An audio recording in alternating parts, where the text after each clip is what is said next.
আল্লাহ পবিত্র কোরআনে বলেছেন সূরা আল ইমরানের 103 নম্বর আয়াতে আল্লাহ তাআলা বলেছেন ওয়াতাসিমু বিহাবলিল্লাহি জামিআন ওয়া লা তাফাররাকু। আল্লাহর রজ্জু শক্ত করে ধরো আর বিচ্ছিন্ন হয়েও না। আমরা আল্লাহর রশি ধরবো, আর সেই রশি হলো পবিত্র কোরআন আর সহিহ হাদিস।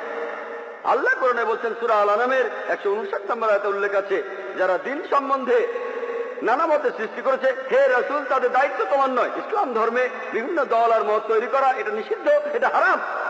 কিন্তু যদি মুসলমানদের বলি আপনি কি, কেউ বলে আমি হানাফি, কেউ বলে শাফি, কেউ বলে হামলি, কেউ বলে ওয়াহাবি। নবীজি কি ছিলেন? তিনি কি হানাফি? তিনি কি শাফি? তিনি কি হামলি? তিনি কি মালিকি? তিনি কি ছিলেন?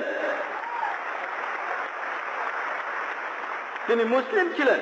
পবিত্র কোরআনে সূরা আল ইমরানের 52 নম্বর আয়াতে উল্লেখ করা আছে ঈসা আলাইহিস সালাম, যীশু খ্রিস্ট তিনি মুসলমান ছিলেন। পবিত্র কোরআনে সূরা আল ইমরানের 67 নম্বর আয়াতে উল্লেখ আছে যে ইব্রাহিম আলাইহিস সালাম তিনিও মুসলিম ছিলেন। পবিত্র কোরআনে সূরা ফুসিলাতে